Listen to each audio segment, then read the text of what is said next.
मजमूई तौर पर इस मुज़ाकरात के हवाले से आप कितने पुरुम्मीद हैं कि ये मुज़ाकरात हल हो जाएंगे और इस मुज़ाकरात के ज़रिए ये तनाज़ा हल हो जाएगा? चूँकि ख़ास तौर पर जो बदएतमादी की फ़िज़ा है अमरीका के दरमियान और इसके साथ साथ ईरान के दरमियान, अगर इन मुज़ाकरात के ज़रिए उस बदएतमादी की फ़िज़ा के ऊपर कायम अगर कुछ उसके ऊपर हम ये कह सकते हैं कि काबू पा लिया जाए तो नई तारीख रकम हो सकती है। कितने पुरुम्मीद हैं, कितने होपफुल हैं कि इन मुज़ाकरात का कोई मुस्बत नतीजा निकलेगा?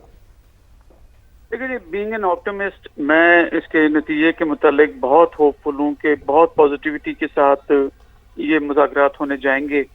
दो के ऑफ कोर्स मिसट्रस्ट का एलिमेंट बिल्कुल प्रिवेल कर रहा है। सुनने में ये भी आ रहा है कि शायद एक टेबल पे ना हो और साइड बाय साइड रूम्स पे बैठे हैं और वहां पे बातचीत करें। तो एक किस्म का जा रहा है कि उनके रहबर आजम को उन्होंने शहीद कर रखा है और इसी तरह ईरान ने उनको काफी स्ट्राइक किए हुए हैं। तो दोनों तरफ से एक दूसरे को नुकसान तो पहुंचाए गए। जहां तक सोल सुपर पावर का स्ट्रेटेजिक लेवल पे जैसे गया, तो ये तमाम चीजों ने कंट्रीब्यूट की है मिसट्रस्ट के अंदर। नाउ अब इसके ऊपर इनको यहाँ पर लेकर आना, जो पंजाब की जो पाकिस्तान की कामयाब सफारतकारी है, उसकी वजह से यहाँ पे आ तो गए हैं, इसमें कोई दो राय नहीं है। लेकिन जेडी वेंस साहब का आना, स्पीकर साहब का आना, जो ईरानियन असम्बली के हैं, और इराकी साहब का यहाँ पे आना, ये इस चीज को माजी भी है कि दोनों तरफ कुछ न कुछ बर्फ जरूर पिघली है ना। उसको किस तरीके से फैसिलिटेट करना है, पाकिस्तान डायरेक्ट उसमें शायद इन्वॉल्व नहीं होगा, लेकिन शायद एज ऑब्जर्वर या उनको कोर्स उनके लिंक फ्राहम करेगा एक दूसरे की बातचीत को। और जिस तरह से लेबनान की जंग भी जो है वो कल रुकवाई है पाकिस्तान ने, मैं समझता हूँ कि इस वक्त पाकिस्तान की जो से है उसमें काफी वजन है।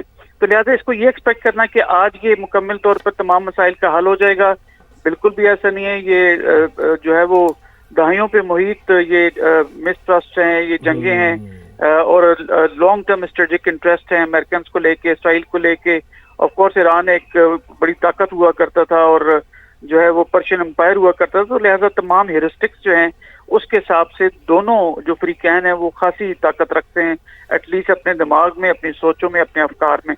तो लिहाजा इस वक्त हो सकता है कि ये फर्स्ट राउंड ऑफ टॉक्स के हद तक ही हो। सेकेंड राउंड ऑफ टॉक्स वो अपनी जाके दोबारा से मीटअप के लिए करें। हो सकता है दोबारा एक हफ्ते में पाकिस्तान दोबारा इनका चक्कर लगे या किसी एक सेकंड न्यूट्रल जगह पे जो है वो जाएं। ये भी हो सकता है कि यूनाइटेड नेशंस के अंदर जाके बैठे। लेकिन इतनी जरूर मुझे अल्लाह से उम्मीद है कि इंशाअल्लाह ताला दुनिया के में एक दायमी अमन की खातिर जो पाकिस्तान ने यहाँ पे ये सारा स्टेज सेट की है, उसके खातिर का नतीजे निकलेंगे। If not 100%, it will be like more than 50-60% होंगे। बाकी जो निटी-ग्रिटीज होंगे वो वर्किंग ग्रुप लेवल के ऊपर सेटल होते रहेंगे। आपका पॉइंट आ गया हमारे पास। तज्जियाकार डॉक्टर कमर चीमा ने भी हमें ज्वाइन किया है। डॉक्टर कमर चीमा साहब, कहिएगा कि हिस्टोरिक मोमेंट है, दुनिया कितनी पुरुमीद दिखाई दे रही है, कितनी होपफुल है मुज़ाकरात के हवाले से, और उसके अलावा सरगर्मियाँ तो ये बता रही हैं कि कुछ बड़ा होने जा रहा है, सिक्योरिटी भी बहुत सख्त है वहाँ पर, लेकिन हुकूमत अभी कुछ बता नहीं रही। क्या एक्सपेक्टेशन है, मुज़ाकरात ऑन ट्रैक है?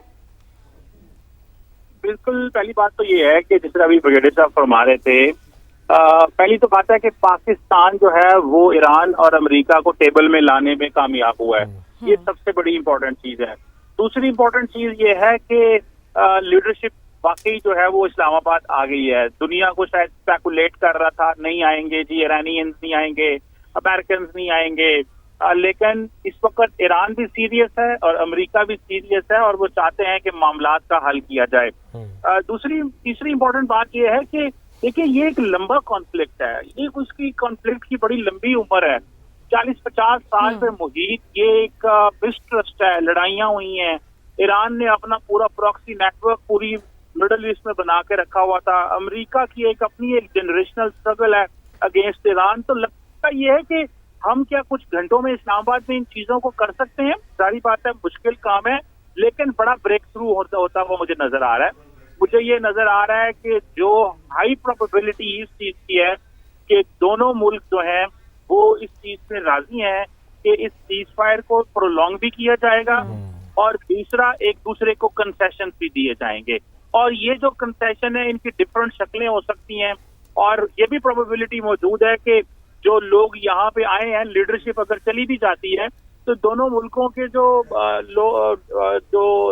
टेक्निकल लेवल के लोग हैं एक्सपर्ट्स हैं। देखिए यहाँ पे सिर्फ पॉलिटिशियंस ने तो नहीं आना, यहाँ पे तो इंटरनेशनल लॉ के एक्सपर्ट भी होंगे, यहाँ पे आपके जो न्यूक्लियर एक्सपर्ट्स हैं वो भी मौजूद हैं, यहाँ पे आपके जो नेविगेशन के जो लॉ सी है, क्योंकि यहाँ पे स्टेट ऑफ हार्मोज का मसला है कि उसको कैसे ऑपरेट होना है, क्या उसको ईरान ऑपरेट करेगा, क्या ईरान अमेरिका जॉइंटली ऑपरेट करेंगे, या कोई कंसोर्शियम बनेगा। तो ये एक बहुत बड़ी चीज है। तो मैं समझता हूँ कि टेक्निकल टीम्स अपना काम कर रही होती हैं, लेकिन लीडरशिप को बड़ा फैसला जरूर कर जाएगी।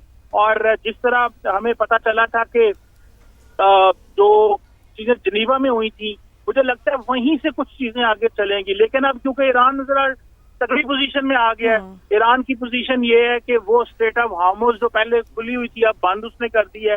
तो लगता ये है कि ईरान ज्यादा चाहेगा कि मुझे बारगेन मिले। अब अगर ईरान के ऊपर से सैंक्शंस हट जाएं तो मैं समझता हूँ ईरान की बहुत बड़ी जीत है, और उसकी भी वो प्राइस तो पे कर रहे हैं।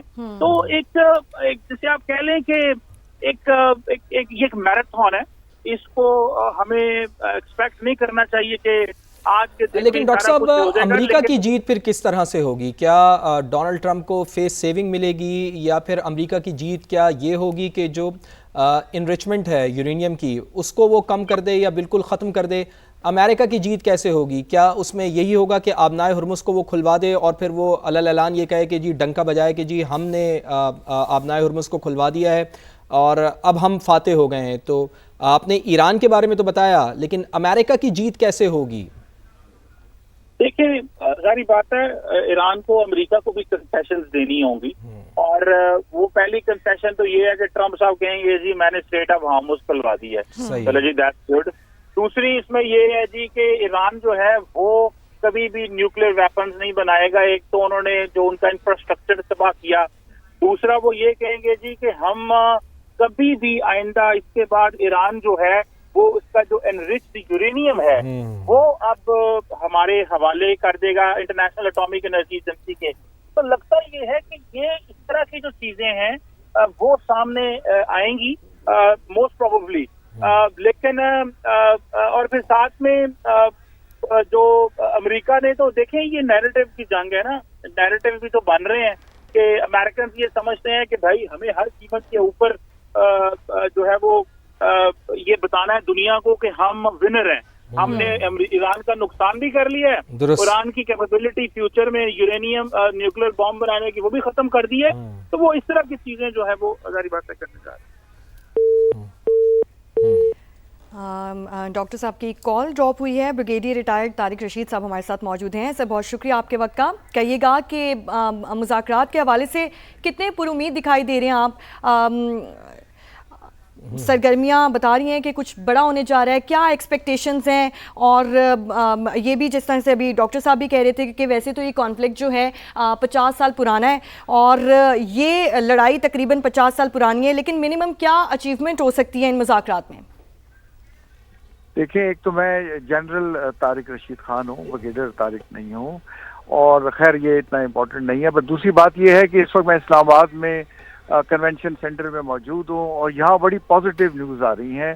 जो बॉडी लैंग्वेज देखी गई है, जो डेलीगेट्स ईरान के आए हैं, जैसे आपको पता है कि 14 मेंबर उनका डेलीगेशन है, जी तारिक साहब प्रेसिडेंट हेड कर रहे हैं, और उनकी जो बॉडी लैंग्वेज देखी गई है, जो बॉडी लैंग्वेज ईरान के डेलीगेशन के साथ है, पॉजिटिव है।